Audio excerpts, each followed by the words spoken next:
Bonsoir, mes amis. I hope you're having a very good Thursday. Thank goodness. Thursday is here. We are one day closer to the weekend. If you are observant, you see that I have not really changed my topics for today in the system with the wording and everything. But today, you guys, Starlink decided it wasn't going to work. I heard a little bit about it. I read a little bit about it that, like, the whole world really, or all Starlink's users within the state, within the country, is having problems, or were having problems up until like very recently in getting everything going. So I apologize for not having everything prepared as I typically do. And my internet was just not working for a minute. So we did what we could. And we're here. We are going to chug along because we are soldiers. But you guys, all of my preparedness can't really save me today. But enough about what's happening with my, life. With life just hitting you in the face, okay? You wake up and life is like, not today, not today. And you just have to live to fight another day. It's just how it is. But, bonsoir, mes amis. I'm still rattled. I forgot my intro. Hello, everyone. Bonsoir, mes amis. And if I did already say it, I'm rattled, okay? I am rattled today. But today, we have a lot to cover. Some good topics, some heavy topics, and if you do see the title, population. Our population and the role that technology plays in it. If we want to talk about population and how many people we have in the world, one way or another, technology has contributed to either A, keeping the population as high as it is, and B, getting the initial boom, the initial boost into having the amount of people that we have today. The harvester, we talked about the harvester and how grain was harvested by hand prior to having this machine. So that's a major change in being able to feed everyone. And then we talked about the microscope and us being able to have technology to detect certain viruses and pathogens. And then we are able to gain like basic things like penicillin and just ability to, stop an infection in its track. That ability alone saved like so many people. And other inventions as well helped with keeping things clean, just sanitization, all of that has contributed to the population of the world as it is today, not counting the technology that we do use to keep people artificially propped up. Think of the gas tank that you use. If you are a person who uses those oxygen tanks, that is technology keeping you alive. Or if you have a wheelchair that you use, if you go to the hospital, everything that we use and all this technology that we have today is contributing to the population and how abundant we are in this world today. Even with everything that's going on, we still are very much an abundant world. Magnox nuclear reactor. Fascinating. Chernobyl. Think Chernobyl. It's a little dark. It's a little dark to think about something like that, but some of these things, we get the good with the bad. But for the nuclear fission, by the way, there's a difference between fission and fusion. I know. They just want to make our lives difficult. From what I understand, fission, we are trying to separate things in this action. And like if you think of like a pinball hitting, or if you play pool, think of like a pool hitting all of them together in one little mass, and it just disperses and makes them go bigger, and there's motion and just they widened. That's like fission. There's more. You're creating more. The way that it is like pinged against each other, or they hit against each other, and then more come about and they gain acceleration, hitting more and more, and then you split. I know, there's so much to go through, but the electrons and protons and the nucleus and nuclei is just plural for nucleus. But anyways, That's fission. Fusion is adding things together. Think of like Asian fusion. That's what came to my mind. That you're adding different ingredients or you're adding like smaller ingredients to create a bigger whole. With both of these things, you're creating energy. But how it is created is different. Fission, we are just kind of taking away if you think about it. And then fusion, we are adding. I know, very, very odd, but there's a difference. And I think the scientific world is built, the medicine world as well, I think it's built to confuse us because I'm just, there's this word I've been trying to learn how to pronounce, and I'm telling you, you guys, I practiced it like 10 times. I still don't think I have it right. I really don't.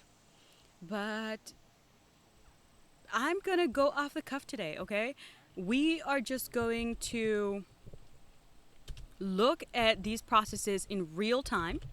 And typically, again, I have things set up for you and I have these videos ready to be pulled out. But unfortunately, Starlink woke up and was like, no, no, I'm going to be a fussy baby. And I'm like, ugh, fine, whatever. I don't have a choice. I don't have a choice. Although I am leery of technology, meaning that like I'm afraid sometimes of what could happen and everything that is so dependent upon it. I'm very much dependent upon it. I'm talking to you over the internet, online. I know. What am I thinking? Am I really thinking that I'm going to be able to escape this? It's crazy. Crazy. But my whole world, I was like, oh, I was on the ground for a minute. I was like, no. I'm not going to be able to stream today. It's just gonna be my whole, I prepared all day. I'm a bit of a drama queen sometimes, okay? This was one of my drama queen moments. But this video, we're starting with nuclear fission. I just wanted you to see a quick depiction of what I'm talking about, and you get the idea in your mind, okay? Righty. Unstable radioactive nuclei. Nuclear fission.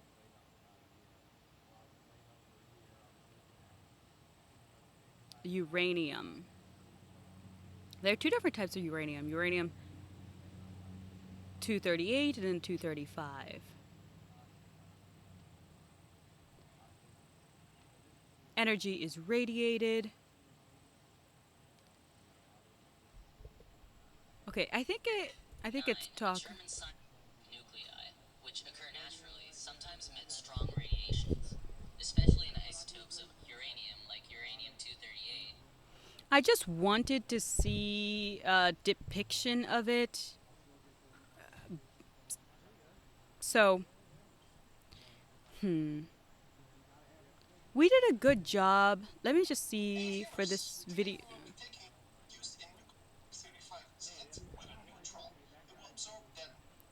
Okay, real quick, let's see if this video does a better job. And then we're going to move on, okay? But I just wanted a quick fission reaction. An atom of uranium-235 is hit with a neutron. It will absorb that neutron, turning into uranium-236, which is unstable and spontaneously split into a krypton-92 and a barium-141 molecule. Those of you paying attention will notice that 92 plus 141 is only 233, not 236. The reaction will also generate 3 neutrons.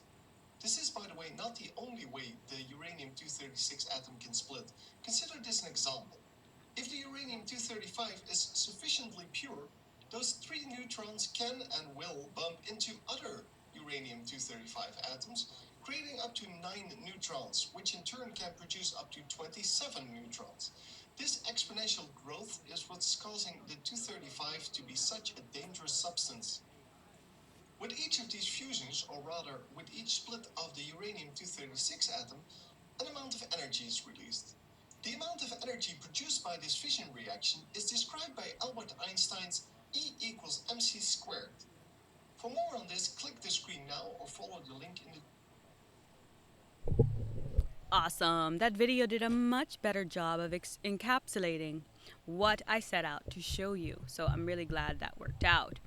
But you get the idea. We starting off with an electron, we are hitting all of these other,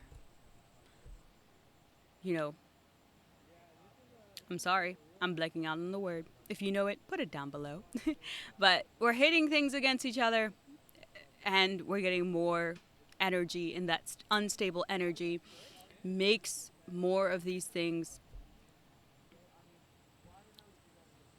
pop out or bounce off of each other, and then again it's just bigger and bigger and bigger until eventually it just becomes unstable, and or so unstable that it needs to be returned back to a state that is at least manageable, and then they have to do a cooling process. And then the best thing that they can do finally with that waste, with that water, after it's been put through that process, is to just store it underground. And that is why nuclear energy, nuclear reactors, are the most dangerous, but the most stable, the most safe way of getting electricity. That is why we're still dependent on it because it works so well. But at the same time, I shudder to think what the future generation will deal with. And that's why I'm afraid. That is why I am afraid a little bit sometimes. But on a positive note, we have energy. I'm talking to you right now, all because of nuclear fission. It really wouldn't be possible to run all the things that we run if we didn't have nuclear power. So, nuclear power is kind of like, in a way, a necessary evil. It's sad to say, but I think that's where we're at. I really do. But, okay. Okay. All right, there we go. I think I've figured out a different way to work these out. So we have the PowerPoint down below. And this is kind of like a quick process of what it goes through. And then it needs to be pumped back out. It's just a cycle. And then the whole huge cement that you're always seeing encased on the outside of it, that's just there to protect it, to contain it. So that huge cement thing that when you go around, you always see this thing right now. This is just to protect it and to keep it from getting out. That's all it does. The cement blocks, basically. The concrete blocks. It just contains. It really doesn't do anything else. All the process is happening inside in here. And you see like the green, that's the encasing. Like that's the cement block I was talking to you about. But let's get some reading done. Let's jump in and get going because we have a lot to cover as usual. And we simply, I don't think we have enough time to joke around too much before we get into the material. La la la la la. There we go. Reading mode.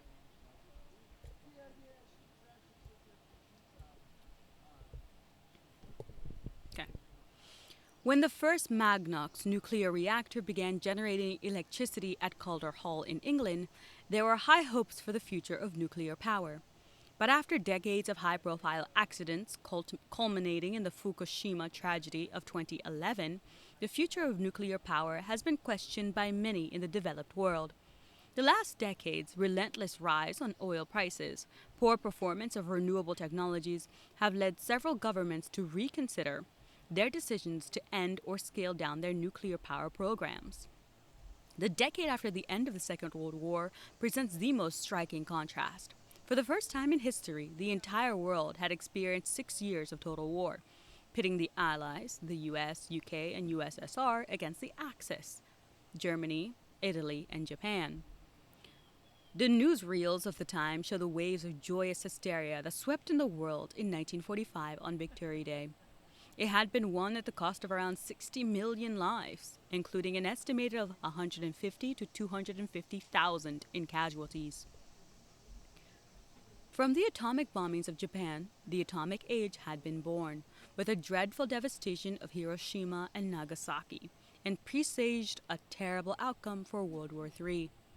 At the same time, the major world powers were developing their terrifying arsenals of nuclear bombers, such as submarines and ballistic missiles. They were also developing nuclear power for civilian uses. In 1953, President Eisenhower pledged his country's determination to help solve the fearful atomic dilemma. Albert Einstein and Robert J. Oppenheimer, who had encouraged the U.S. to develop a bomb before the Germans, now campaigned vociferously but futilely for the atomic genie to be stuffed back into his bottle. But others saw in nuclear energy a source of clean energy that would transform the world, giving us near endless supplies of cheap electricity, powering everything from our cars to our domestic boilers and vacuum cleaners. It was in this confused climate that the first commercial nuclear power plant went online. It was built at Calder Hall, near the village of Sellafield in Cumbria, in the northwest of England. The atomic theory of matter dates, like so many other things, from the ancient Greece. It was only with the discovery of the chemical element beginning in the 18th century that humans began to unlock the modern understanding of matter. It would take another century for physicists to discover that the atom was made up of smaller particles, the electron orbiting around what was believed to be a solid nucleus. Finally, in the first decades of the 20th century, the nucleus itself was shown to be composed of protons and neutrons. The intriguing possibility then proposed was what would happen if we could split the atomic nucleus. Although in 1905 Einstein had demonstrated his world famous equation E equals mc squared, that very small amount of mass may be converted into a large amount of energy and vice versa. As late as 1932, he asserted, "There is not the slightest indication that nuclear energy will ever be obtainable. It would mean that the atom would have to be shattered at will." The president, at that time, Eisenhower, has some thoughts on the matter or would deliver a speech. This is Eisenhower's speech, or quick quotation of that speech. "To the making of these fateful decisions, the United States pledges before you, and therefore before the world, its determination to help solve the fearful atomic dilemma, to devote its entire heart and mind to find the way by which the miraculous inventiveness of man shall not be dedicated to his death, but consecrated to his life." 6 years later, the great man was to be proved comprehensively wrong. Two German physicists, Otto Hahn and Frederick Strassmann, bombarded a uranium atom with neutrons, providing the first experimental confirmation of nuclear fission. The pair realized that fission could be maintained by chain reaction, in which a splitting of atomic nuclei produced more neutrons that continued the process until the whole of the uranium was exhausted. A controlled reaction could be used as a power source, as in a nuclear reactor. An explosive reaction would release enormous amounts of light, heat, and kinetic energy. With war about to break out, the race was on to develop reactors that would be able to enrich uranium, from which weapons grade uranium and plutonium could be used to make nuclear bombs. The first nuclear reactors in the U.S. produced nuclear materials needed to make the first atomic bombs, and military needs continued to drive the programs of the U.S., England, France, and the USSR. For the first decade of the atomic age, the first experimental nuclear power plant built for civilian use was the AM-1 reactor of Obninsk. It was located 62 miles or 100 kilometers southwest of Moscow, which started generating electricity in 1954. However, the Russians did not build another civilian reactor for another decade. In the U.S., the 1950s saw the development of military nuclear applications, including the launch of the SS Nautilus, the first nuclear-powered submarine, in 1955. In October 1956, Queen Elizabeth II opened the world's first large-scale commercial nuclear power plant, the UK Atomic Energy Authority, between 1954 to 2004. Calder Hall Power Station initially operated one Magnox reactor. It produced 60 milliwatts. I want to say milliwatts, but I'm uncertain about that. So help me out with that one if you do know it. It produced 60 milliwatts of electricity, later increased to 4 reactors producing 200 to 240 milliwatts. For the first 8 years of its operating life, Reactor 1 at Calder Hall served the dual purpose of producing electricity for the national grid and plutonium for Britain's nuclear weapons program. In total, 11 Magnox power plants were built in the UK, and a further 2 were exported to Japan and Italy. Calder Hall was decommissioned in 2003, having operated continuously for 47 years with no major mishaps. The Magnox reactor had a simple design, which was an advantage from the point of view of safety. Like other nuclear reactors, the Magnox was powered by uranium. The reactor core was encased in a pressurized steel or concrete containment vessel in order to keep the nuclear reaction under control. To slow down the neutrons, the reactor had a graphite moderator core. The Magnox alloy clad fuels rods were inserted into vertical channels that ran through the core. Boron control rods could be inserted to absorb the neutron and halt the nuclear chain reaction. Using natural uranium meant that the fuel elements had to be changed more often, but the reactor was designed to allow refueling without a complete shutdown. Once a reactor was turned on and the fission chain reaction began, the core reached extremely high temperatures. Cooling the reactor is needed to avoid a catastrophic core fire or meltdown in the Magnox. The coolant used to, bring the temperature down is carbon dioxide. The hot gases transferred its heat to water through a heat exchanger, converting it to steam, which drove turbines that generated electricity. So it generates heat, and then it goes through an exchanger, and that converts to steam, and then we get the generation of turbines, which then it drove turbines, which then generates electricity. That's a lot happening. There's a lot happening through that. So the heat goes through the water, and that is how we exchange the energy from the state of what it is in when it's going through that operation to how we end up getting it out and being able to power our turbine that then generates electricity. The unenriched fuel rods were clad in magnox, an alloy composed of magnesium, which is made of aluminum. It is made of aluminum and other metals. The name is derived from magnesium non-oxidizing. It limits the temperature of the core, reducing the thermal efficiency of the reactor. And because the alloy is reactive with water, Magnox fuels rods cannot be stored in water or for extended periods of time. So the alloy is reactive with water, and that's the reason Magnox fuel rods cannot be stored in water for extended periods of time. Wow. Nuclear fission. It is one of the most stable and reliable ways to get energy. At the same time, it is one of the scariest ways to get energy. I'm baffled we are able to. I'm baffled we've done so well in containing it, all things considered. More facts to throw at you. The world has about 400 nuclear power plants. America has around 94 to 96, I would like to say, of those power plants. Yes, you know about Chernobyl. That's, I think, why so many people fear nuclear power for so much. Because if things go wrong, they will really, really go wrong. That's how powerful this is. It really is that powerful. We're going to look at the pictures one more time.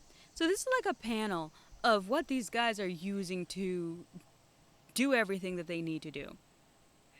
Of course, this would be controlled through some electronic combinations, because if we're working with such volatile potential, like things that can like really harm people, you think like having a different way or having a way to like be removed from the controlling process to not physically be there all the time, I think would be a wise thing to do. I really do. I think we all agree. But this is the fuel rods that they were talking about. And I just wanted to give you a picture down here of what that would be looking like. And these are the men who invented this: Otto Hahn and Frederick Strassmann. So Otto is here. I tried to make it, self. I try to make them correspond. He's here. Otto is here. Frederick is here. But look at them with their machines. They look like they're having so much fun explaining it to the public. Pause. I got water, but I got coconut water. I know. Look at this. I got coconut water this time around. I had to change it. I love Aldi, you guys. I'm telling you all my secrets. I love Aldi. Okay, I live at that place, and every time I go to Aldi, I have to get coconut water. I know.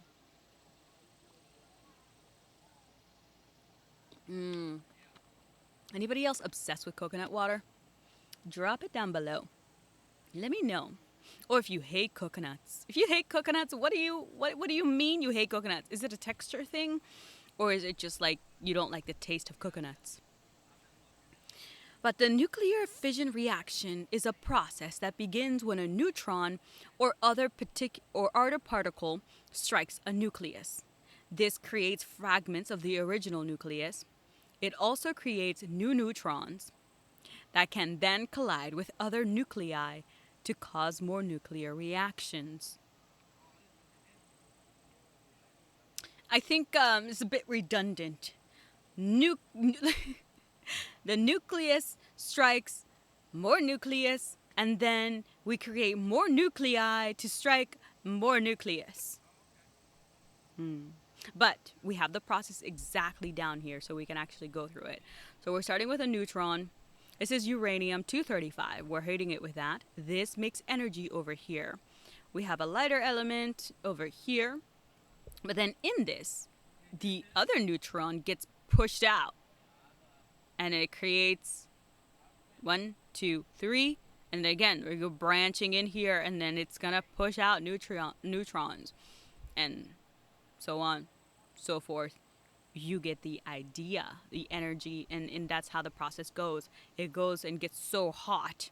The energy that's being created gets so hot that to stop it, they then have to find a way. They have to use a dioxide to cool this thing and make it safe, where we can take a hold of that waste or that water usually, and then it's put into like metal tubes, or think of like those big oil gallon things, except plastic, think metal. And then they're encasing that underground in concrete. Are you scared? I didn't mean to make you scared. I am so sorry. But if you are a person who's like very scared about these things, I hear you. Me too. Me too. And I guess I really want to talk about them, because maybe if we can talk about it and we know where we're coming from and what we need to do, at least we will begin to find a way to take care of this thing. Because nuclear waste is something that the future generation is going to have to deal with.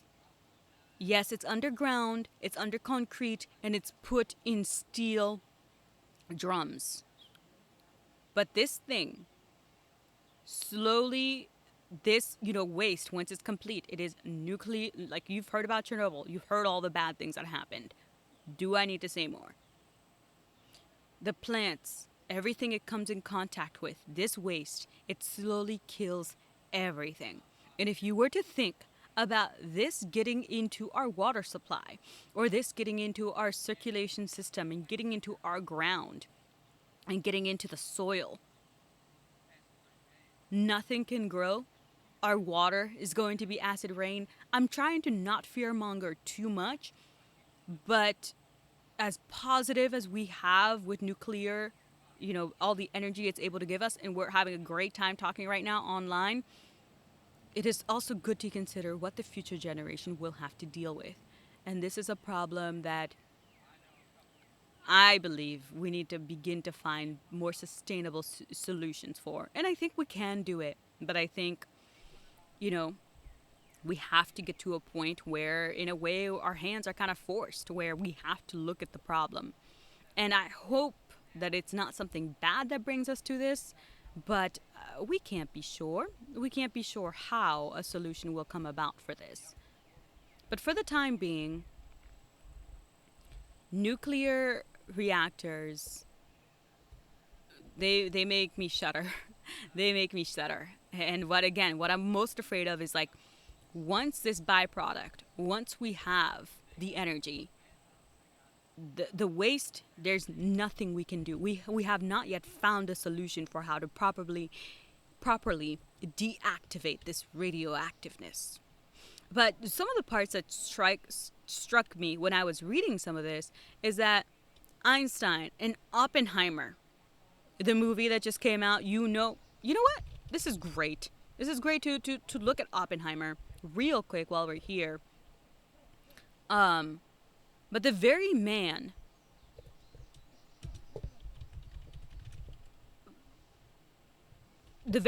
who created these bombs for Hiroshima and Nagasaki, the very man is talking, then later on goes on and he's like, hey, do not continue with this. Like, you need to put this genie back in the bottle. Like, war, I think, does something to us. Like, the war just takes the humanity out of us, and after the fact, we then try to be good and have peace and all this stuff. But oh my goodness, it the when the war was going on, Einstein and Oppenheimer were both like, do what you got to do, US. Make sure you win before Germany does. Like, we do not need Germany winning. But as soon as it's over, they're like, this is a monster, this is a catastrophe, and we've kind of preset the stage for what World War III will look like. Because you also have to think about, this type of technology makes nuclear bombs a possibility as well. I know. And nuclear warheads is a different topic. We're not getting into that one, but it's along the same line.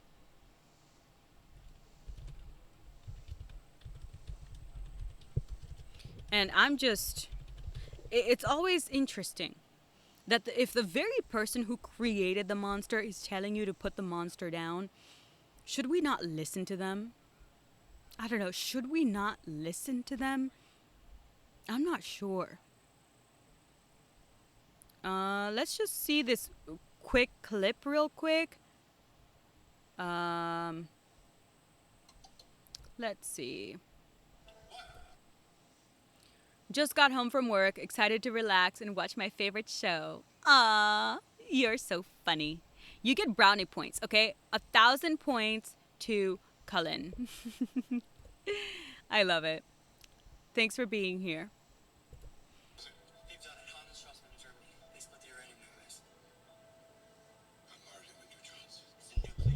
They did it. They split the atom. It's not possible. I'm gonna try to reproduce it. See?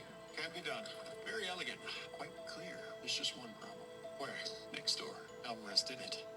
These fission pulses, they're massive. I've seen 30 of these in the past 10 minutes. During the process, extra neutrons boil off, which could be used to split other uranium atoms. Chain reaction. You, me, every other physicist around the world has seen in use. What are we all thinking? Bomb.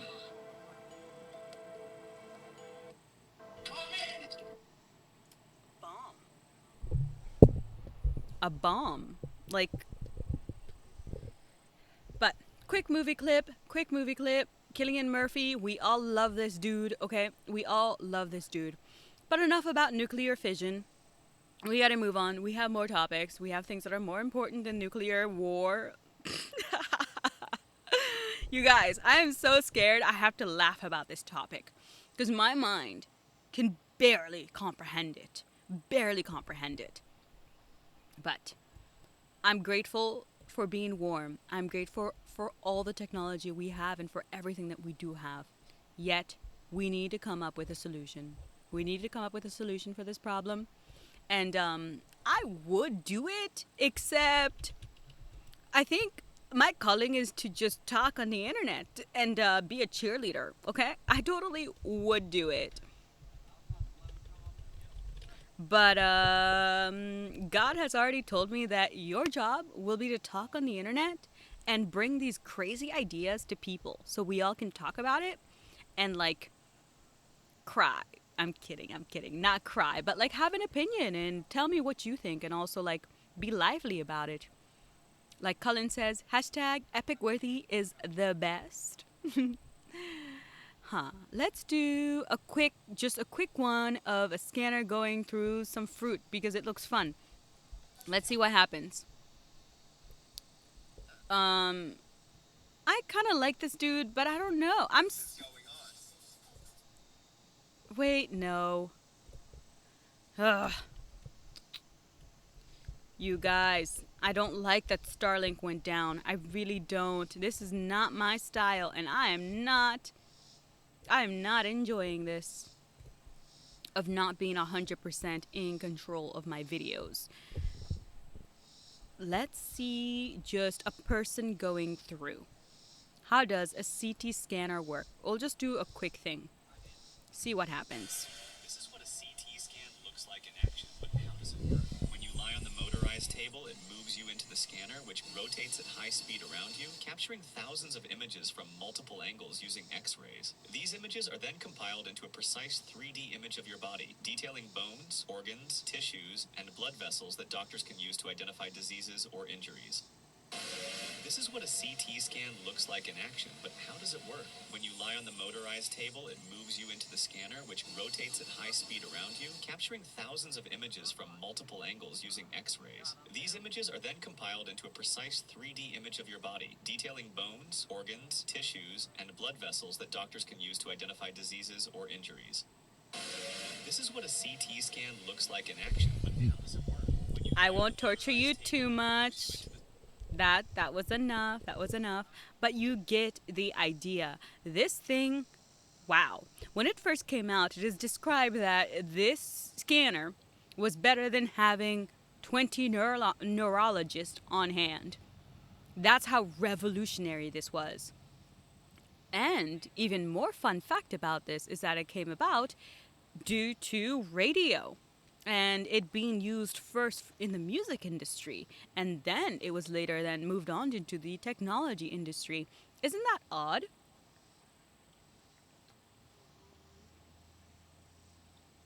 This is the first one where a technology has come about, started in a like entertainment. This is the first one we've encountered. I should say that. This is the first one we've encountered where technology came about, but the way that it ended up being used from like entertainment to like medicine, that's crazy. I'm like totally baffled by this. But let's go on and do the reading for this, okay? We got to do the reading for this because your girl is so excited today, so much to get through, and so baffled by Starlink that and also nuclear fission, okay? Nuclear fission, whew. But we got the tough one out of the way. So now for the cool, calm, collected, fun ones. I know. The CT scanner, the EMI CT scanner. The discovery of X rays in the late 19th century revolutionized medical diagnosis. However, X rays had certain imaging limitations that were not resolved until the introduction of computed tomography by EMI in 1971. The subsequent development of the CT scanner has led to 3D imaging of the internal structures of the human body. EMI is best known for its role in the music business. However, between the 1940s and 80s, the firm had an electronics manufacturing division. During the war, it made radar equipment. After the war, it made broadcasting hardware. In 1958, EMI developed the first transistorized computer in the UK under the leadership of Godfrey Housefield. This was possible because of the money EMI was making from signing the Beatles in 1962. Housefield began to work on a revolutionary new medical imaging system, X-ray computed tomography. Today, it is better known as CAT or CT scanning. In 1967, Housefield visited the leading neurological facility in the UK, the National Neurological Hospital in London. He proposed the construction of a new type of X-ray scanner. It would be able to produce images of slices of the brain. The head of neurology, the head of neuroradiology replied the existing techniques were sufficient and he could not see any use for a new type of scanner. In reality, the techniques he listed were far inferior to what Housefield was proposing. Pneumoenx. Okay, this one's good one. Okay. Listen to me say this word. Pneumoencephalography. I've been practicing this all day, okay? Pneumoencephalography, for example, entailed draining most of the cerebral fluid and replacing it with a gas to improve the quality of brain x rays. The procedure, however, was extremely painful and dangerous and required a 2 to 3 month recovery period. Undeterred by the curt refusal, Housefield arranged a meeting with the head of neuro these medicine words. Okay, redo that one. Undeterred by the curt refusal, Housefield arranged a meeting with the head of neuroradiology at the Atkinson Morley Hospital in southwest London. He received a much better reception. Within 4 years, the CT scanner had produced the first brain images at AMH. It revolutionized the field of neurology overnight. Although the earliest scans had a relatively low resolution, they provided an unparalleled diagnostics tool. The tool was described at the time as being better than a room full of neurologists. CT, which was being developed independently in the US, later provided 3D images of the brain and other anatomical structures. The CT scanner is a development of the X-ray tomography technique discovered by the beginning of the 20th century, in which radiologists made a sectional image through the patient's body by moving an X-ray tube and plate film in opposite directions. The first prototype scanner at AMH produced its first scan on October 1st, 1971. The original machine was only designed to take brain scans. Hence, only the patient's head was placed within the device. In 1973, Housefield developed a whole body scanner. It had an X-ray tube mounted on top of the mobile gantry, with a single photomultiplier detector on the bottom. When in operation, the scanner took 160 pictures in 180 degrees, with each scan taking a little over 5 minutes. Data was sent on tape to a large computer to be processed during algebraic reconstruction techniques, which took 2.5 hours. The first commercial EMI scanner acquired the images in about 4 minutes, and the computation time per picture was 7 minutes. With a commercial version of the scanner, a water-filled plexiglass tank and a rubber head cap was put around the patient's head. Hundreds of radiologists, neurologists, and neurosurgeons from around the world headed for Wimbledon to see the new machine at AMH. Orders poured into EMI despite the then astonishing $300,000 price tag. Wow, $300,000. That's the other thing. Equipment for hospitals are expensive. Yes, there's so many things we can improve, and we can work on the medical sector as well. We can improve that and do what we can to make things better. But when these technologies first come out, they really are that expensive. They're revolutionary. They're inventive. So we need to pay these people what they're worth. But also, it simply does take that much to make such a product available. It's never been done. The components that go into it, the little imaging. You have to think of all the wires and how expensive that is, like buying metal, metallurgy. None of this is cheap, and the skilled labor, none of it is cheap. But do we have the Beatles to thank for the scanner? Like, because if you think of it, if EMI had not been so profitable with the Beatles, they would have never had the revenue to have a department that looked into this arena. So, is music medicine for everything? Is music really that powerful? It appears that it is. The Beatles save lives. That's a good one. The Beatles save lives. But this one, I am shocked by the method that was used before we had scans. So they drain the brain of fluid. They drain the brain of fluid, and then they put gas in your head to then make it possible to see an image of what's going on in the brain. And the doctor that he first went to was like, "Oh, I think we're good enough in this technology." Why? Why? Was that doctor not aware how much pain the patients were going through? 2 to 3 months of recovery, and someone is coming up with an idea, and the dismissiveness. Oh, I think we're good enough in this technology. What? What? I don't know. But when it comes to these things, it's always fascinating the amount of times that the inventors get told no, that they're turned down. And then they go on to the next person, and what they end up doing is just crazy. It's just crazy. I think that's a reason why I like inventors so much. I like people who defy the odds so much. Because such people need to be able to withstand crazy amounts of pressure. There's a pressure of just getting the product to the market, but then trying to convince people to use it is something else. And when you don't have the backing of the professionals, the so-called doctor, in this example, one doctor, not all doctors, just one doctor. When you don't have the, you know, expertise backup of a doctor, it's very hard to get these machines to be used because people are scared. Something could go wrong. It's very true. But to say that filling your head with gas in order to get an image and 2 to 3 months of recovery is required, you may not, you may get better. It's not even guaranteed treatment. And this doctor is like, yeah, I don't think we need more technology in this. Really? Really? You don't think so? But also, we can always think of it from a different point of view. That learning a new machine, doctors are trained on these machines for years. Like learning how to use these, like surgeons, for example, like the tools that they have to use, the magnifying glasses.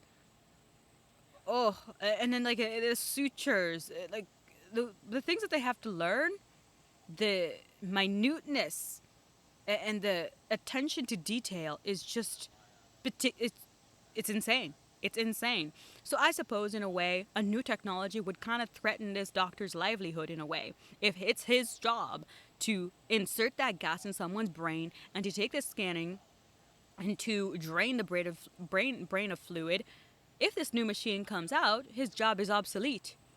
Does he want to go through all that and adapt to the new way? Is he even able to? Or if he does move to a different section, is he going to lose money? Do we always have to follow the money? Oh, always follow the money.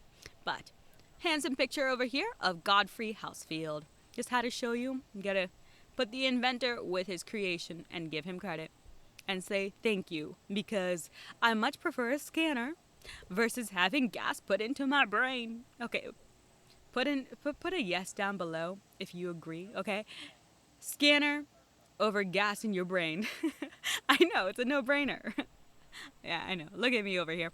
It's a no-brainer, but you know, you never know. Some people would choose the gas. Some people are like, I can do it. I can withstand the pain. I'm like, no, thank you. I'm okay. I don't need this kind of pain. But the next one we are hitting, the next subject, Atari. I know, video games, people. Let's see. Ooh, 2600 in action. But quick thing before we move on. Remember how we were talking? It's been a while, but we covered Steve Jobs in the very beginning. And Steve Jobs, one of the companies that he founded, of course, is Pixar. And when Pixar first began, actually, they ended up in the computer graphics arena, making hardware and software that people would be able to use. Other designers or graphic designers would be able to use to create their own thing in the world. That was the first purpose of Pixar. It started off as like a product type of company. And actually the way that Pixar did their graphic user interface is actually what is used to help with the CT or the CAT scan to get those imaging. I know, first circle. I know. But it said it in a little bit in there in the writing that America was the first one to come up with the 3D imaging and was able to work on this thing at the same time it was happening in Britain. America began working on it and then would be able to getting the imaging first. And that's how Pixar and the imaging are all connected. It helped with that. So, Steve Jobs is in every area. You know, you can't escape him. But enough about that. Just little fun facts that are lodged in my brain I had to tell you about. Activities, iconic. Oh boy. Okay, let's just see the Super Mario Brothers on Atari 2600. Let's see what this dude does. Have you had a CAT scan? Those things are freaky. No, I haven't. You know, I'm a healthy kid. Okay, I'm an extremely healthy kid. But tell me, how was it? Was it? I imagine the claustrophobia would be a lot. Was that a thing for you? Because I'm so fortunate. I've never even had a broken bone. Like, knock on wood. Your girl is knocking on wood right now because it's the best way to jinx yourself, okay? But no, I've never had a CAT scan. How freaky are they? I'm gonna give you a minute to type and then I'm gonna play this video while you're typing under there.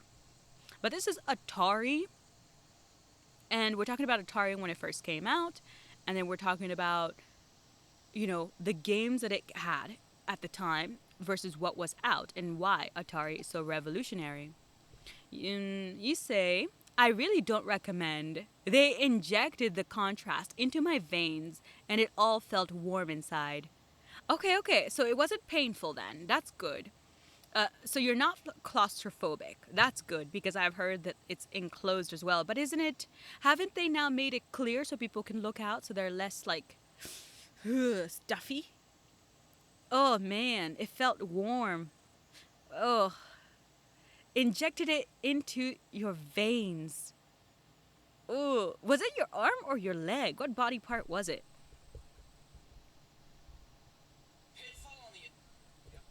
Okay, we're gonna do Atari right now while Cullen thinks about this.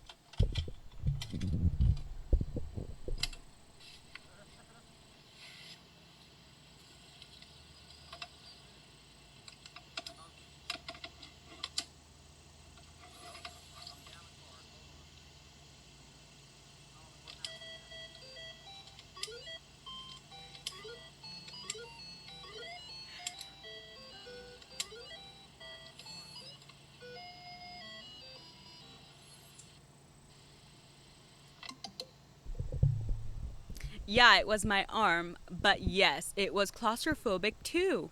Wow. Huh, look at me getting all that right. Yay, me. But thank you for sharing, because I didn't know all that. Bro, yeah, they can be scary. So, looks like Cullen is taking the CT scan over the injection of the gas in the brain. But it wasn't his brain, it was his arm, which is, thank goodness, nothing too major. But wow, it is so awesome that we do have this machine, even though it is a little uncomfortable and it's cumbersome. Ooh, I've had one done. They're very warm, and you've got to get a hold very still, and it's very confined. Ew, and it's very confined. Ooh, medically, but not very enjoyable. Yeah, they're very warm, and you got to sit very still. Oh man. Also, it's kind of crazy that just allowing people to see things completely changes everything. 3D imaging changes the medical field, electronic microscopes, YouTube, etc. So true, you guys, so true. But yeah, I'm sorry you guys had to go through that. That's rough for you. Now, this is a part where I'm a little health nut and I tell you guys, eat healthy, okay? Eat healthy, my people. I don't want you to go through CAT scans. See? The verdict is they're uncomfortable. But Atari, you saw that little game, and for some of my Gen Xers, I just sent you back in time, didn't I? 1. Insert quarter. 2. Avoid Klingons.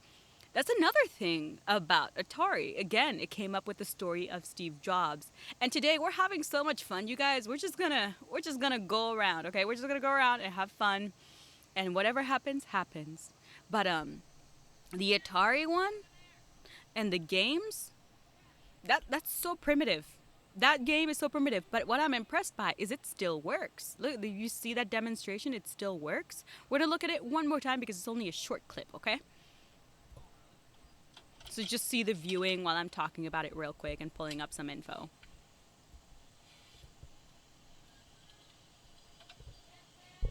But one more time, one more time.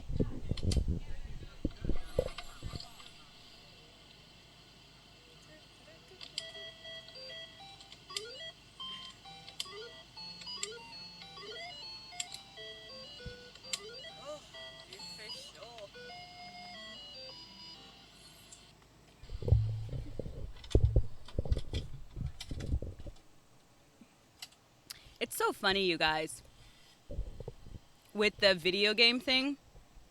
I just think the music is cute. Da da da da da. Like, I don't even. I've.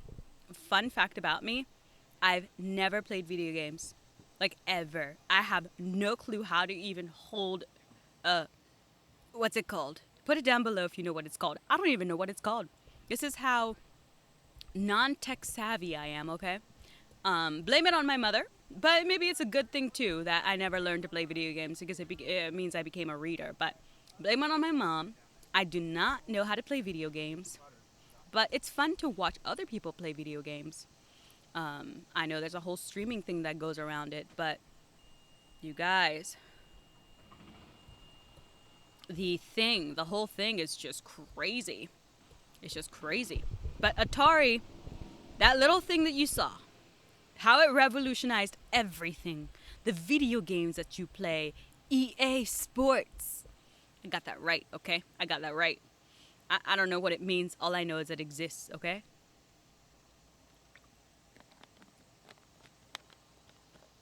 And I am so hot. Whew. It's just the weather over here. But let's get to the reading because we have so much to get into. And your girl is so excited today that we just continue talking about things. And the CAT scan was a great one. So thank you everyone for chatting with me about that one. Atari. The Atari 2600 was not the first games console, but it was the one that established home video gaming.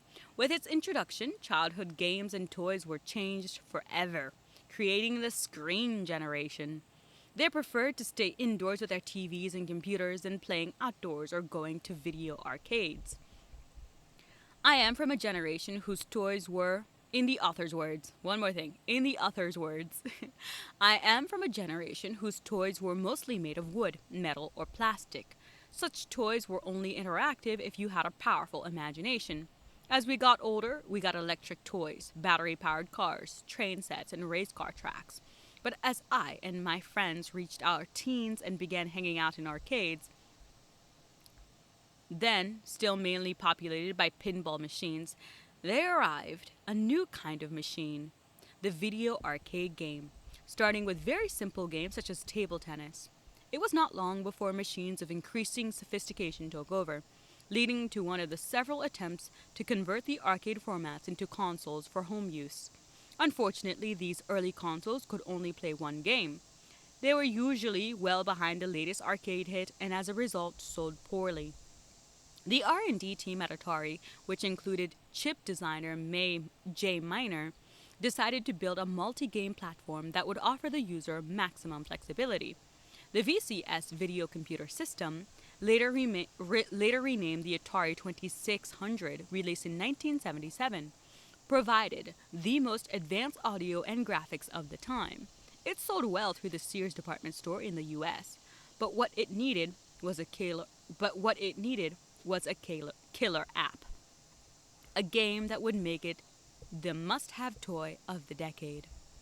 In 1978, Japanese games designer Tomohiro Nishikado designed a game that was going to take the world of gaming by storm. Space Invaders, inspired by the 1898 War of the Worlds. The game pitted ranks of descending tentacled aliens against the player's laser cannon. When Atari released the VCS version of the game in 1980, they had found their killer app. The Atari 2600 went on to outsell all its rivals.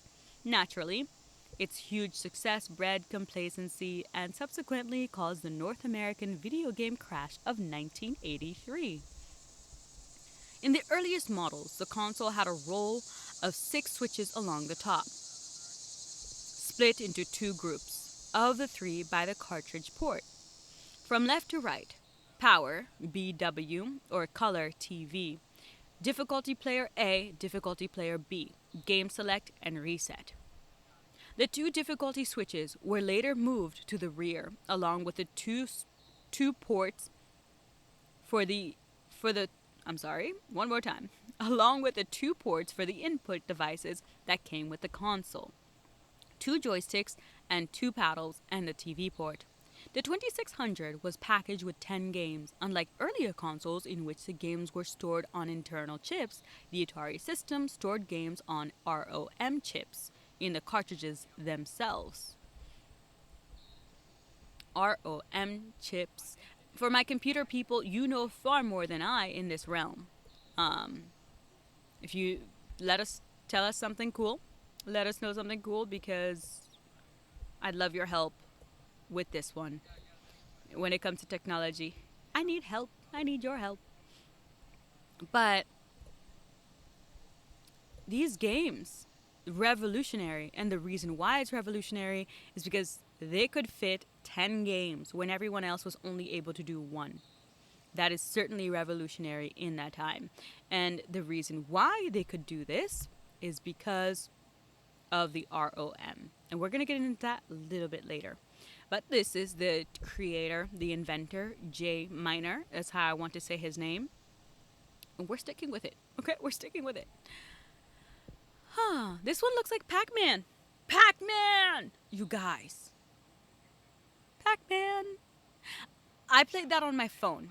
In 2010, when iPhones came out, when iPods came out in 2010, I played Pac-Man on my phone. Did I suck at it? Yes, I did. Yes, I very much sucked at it. But Pac-Man is one that carried through to the ages and was transferred even onto the digital, onto the iPhone or the iPod. And that is pretty cool. ROM chip. Read-only memory. ROM. R-O-M. Read-only memory. With this new type of chip, what it's able to do is to just be able to store the data when the computer is off and bring it back when we need it and just boot the computer back up. But let's read it exactly what it says. It is a type of computer memory that stores permanent data and instructions for the device to start up. It contains data that can't be modified or changed. This form of memory is essential to any computer system because it contains the instructions needed for the computer to boot up and run its programs. So as I'm talking to you on this very computer and your iPhone or your computer, it has ROM. Because when we turn off our phones and we boot it back up, everything is on there. Everything is on there. And there are certain things that you are unable to change and we are unable to change simply because it's Steve Jobs. And simply because it needs to be that way to get the job done. To get us what we want and get us what we need, it needs to be set up that way. But these look pretty to me. Anybody else finding this, look, this looks so pretty. Little thingies over here, and I'm sure it's really, really zoomed in. But how all of these things are created and how these guys attach and manage and create these things, I'm in awe. I really am. Victa Rotomo Fan Mower. Gentlemen, I had to do this one for you last. I really did. I really did. And also, I put a lot of thought into this one, okay? I wanted you to leave feeling happy, and I wanted to end the machine segment on one that is for my guys. This one's for my guys. But let me triple check. Let me triple check something real quick. Because I could be doing things, that I'm not supposed to be doing over here. But the lawnmower, you know how the lawnmower works. You work it every day, okay? So I'm not even going to bother you by playing a video of any of that, okay? I respect you too much because you probably have already been dealing with this. And you're like, I'm good. Shalinda, we did not need to see a video. So what we're going to do is continue the reading because I'm having too much fun. And I'd love for you to know how the lawnmower came about and how it liberated men. I know, the lawnmower liberated men. I'm joking with you. But it did free up men's time so you guys could do a lot more, invent more, chillax more, watch football, and hockey or baseball. But I'm most certain that football, Sunday football, was made possible because of the lawnmower. Because you can get all your chores done on Saturday real quick and do the necessities, and then you have Sunday to just chillax, just take a breather, and that's what the lawnmower did for men. Let's get through the reading. Let's get some stuff done, and then we can discuss. In previous entries, we have seen several labor saving appliances aimed at women. But with the Victa Rotomo, we feature an Australian invention that would improve the lot of husbands and fathers. If women could be freed from the wash day blues, the men could be released from the chore of mowing the backyard by hand. I think men could be, yes. By hand, that's a little rough. Readers might wonder why I have included the first lightweight domestic, in the author's words. Let's redo that one. In the author's words. Readers might wonder why I have included the first lightweight domestic lawnmower in my list of 50 world changing machines. Not all the machines featured in this book have to be earth shattering, like the Model T or the V2 rocket. There is also room for inventions that change the world in subtler, gentle ways. The Victor Rotomo lawnmower provides mechanical evidence for an extremely important social phenomenon of the post war: the migration of middle class families from city centers to the suburbs. Appropriately, the first Victor lawnmower was built in the garage of an Australian suburban home. Although he had only completed elementary school, Mervyn Richardson made his first fortune in the 1920s in auto manufacture and sales, only to lose it during the Great Depression. By 1941, he had fought his way back, working as an engineer and salesman, and built his family home in the Sydney suburb of Concord. What every suburban home has, of course, is a front and backyard, but the domestic lawnmowers on sale in the late 1940s were heavy, cumbersome, and inefficient. Richardson got interested in mowers when his son started mowing businesses on my brain. Richardson got interested in mowers when his son started a mowing business to earn cash during his college vacations. He designed and built a couple of mowers to help him out, but even after his son had graduated, Richardson continued to tinker with more designs in his spare time. In 1952, he showed his family the first prototype motorized by rotary mower, and it was called the Victa, coming from his middle name, Victor. Assembled from a Velis 2-stroke gas engine mounted on its side, turning a motor, with an empty tin can as the fuel tank. The lash-up mower outperformed anything available at the time. It was light enough for one person to operate and cut the grass perfectly. Richardson started building the mowers in his garage and placed advertisements in the local paper to announce demonstrations. The response was overwhelming. On demo days, the streets of Concord were congested with cars of husbands and fathers who did not want to spend all their weekends tending to their yards. Within a year, such was the demand that Richardson had to quit his job and began manufacturing his mowers in 1958. Victa Mowers opened its first factory in Milpera with an annual production of 143,000 mowers, destined for sale in 28 countries. The model shown here dates from 1954 and is still close to the original tin can prototype, although now made of custom parts. The handlebars, frame, and base plate are made of steel. and then are mounted on 4 tin wheels with rubber tires.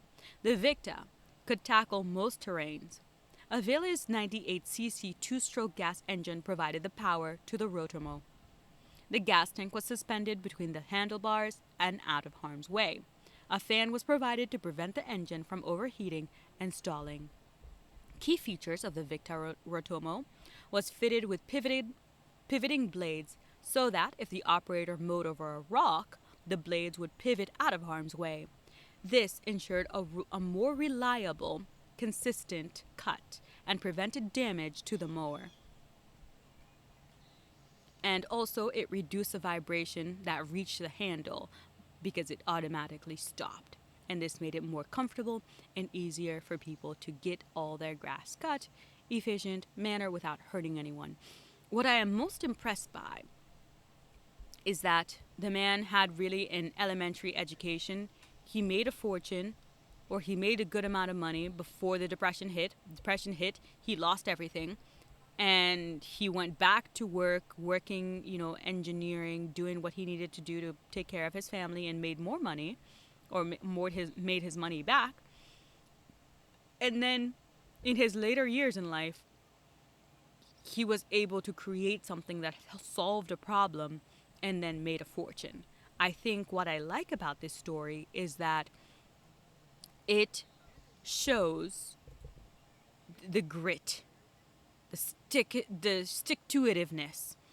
This man is not early 20s, or a guy who started off with, went to college, became an inventor.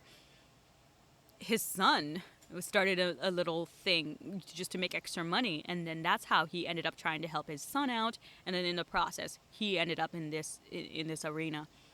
I think that's just such a cool story, and it's rare that in these stories we find like a family little family kindling kind of cute thing happening, like a father and son thing, and I think it's just wonderful that he started this to make his son's life easier so his son could make some money for college.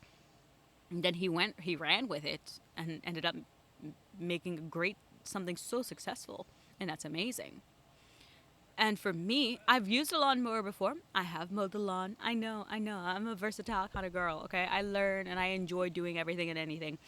I just wanted to do it for fun, just to do it just do it once. So I know A, what it's like, and B, if need be, one day, who knows, then I can mow my own lawn if need be, if really, really necessary.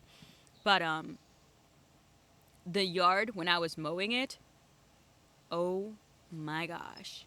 Again, I grew up in Pennsylvania. So for me, the backyard that we had, you can imagine, it's Pennsylvania. Yeah, it's Pennsylvania. So where we were situated, we were legit on a hill, you guys. I'm telling you, we were like at the top of we're at the top of the hill, and our driveway's like this. And the backyard, no better. The backyard is like, I'm kidding, it's not like that, but it's pretty big. It's pretty good slope. But I remember mowing, and then I would try to mow it to do the easiest way possible because I'm just trying to learn something new. My dad came out and he was like, "You missed a spot." He was like, "You missed the ridge over there. You missed a spot. You gotta go back. You gotta redo that." And I'm like, "Dad, just leave me alone. Leave me alone. I'm just learning how to do this." But my dad, I think also, he just had a way of doing his lawn, and in a way he was just like, "Okay, it's cool you want to learn, but also I'm set in my ways in the way I like to do my lawn." But I did do the backyard. I didn't do the front yard. I only did the backyard. So at least if it didn't look perfect, he wasn't going to lose it. But this man came out and he was like, "You missed a spot." And I'm like, "Dad, thanks. Thanks, by the way. I'm new at this." No mercy. What is it with dads and having no mercy? They're just like, you got to learn. Just got to throw you in the deep end. I hope you survive. But the inventor, Mervyn Victor Richardson. Very cool picture. And it looks like, again, in this picture, I feel like there's some, I don't know if it's black and white. It looks like maybe he's gray over here. So he has a child in college. So think about that. He's probably, 50s, 60s at this time when he's inventing this. But the advertisements that were going on at the time, there's like the whole thing was like it's so light that anybody can do it. Even a woman can do it. That's how revolutionary this thing was. And I'm sure it just saved so much time. Again, like I keep saying, Sunday football, football weekends. I think it came about after this was invented. I really do. And also, the other thing I was really impressed by that he was able to come up with, and again, I'm sure that his son contributed to this. They were able to kind of like find kinks in the, the prototype and be able to solve those problems before it went to market. Because if you're using it in your everyday life, you are much more likely to know exactly how to optimize and build the perfect machine. And I think the lawnmower is one of those things that kind of got right on the very first try or the very first prototype that came to market. Because very little has changed. The lawnmower that I was using at this time, honestly, it was just very much like this. Same thing. I mean, yes, it's prettier, it has more frou-frou, but same design, same handle, same pushing, same wheels, everything. Now we have ones where we can sit on, but nothing has much. We've added some bags so we can collect the grass at the time. Like, very little has changed. And I think the blade one, where the blade moves to avoid the rock, is the most fascinating one. I really do. I think that's just awesome. Oh, I think that's all. That is all for today. That's all we've hit on. I'm gonna sit here for a minute. I'm gonna sit here for a couple minutes just so we can chillax and talk, and you can tell me all your deepest, darkest secrets. Like I've told you all of mine. I've told you all my secrets. I really have. How Aldi's one of my favorite stores. I'm obsessed with that store. But Aldi is a German company. Fun fact. I mean, I'm sure you knew that, but the Germans in here have been a decent amount. They really have been. I've come across a lot of German inventors, and a lot of the changes in good machines that came about were because of men who were German. But the Australians snuck in there. Australia, this was your first one in here. So congrats, kudos. Kudos to you, Australia. Okay? Australia, you're just out here in your own little continent doing your thing. We love it. We never hear from you. We never do. I swear you're like the child you're just a shy child who's just like, America's got all the attention. America is just the rambunctious child. We're just gonna slide under the radar and do us, okay? But yeah, we got an Australian inventor in there, and that is pretty cool.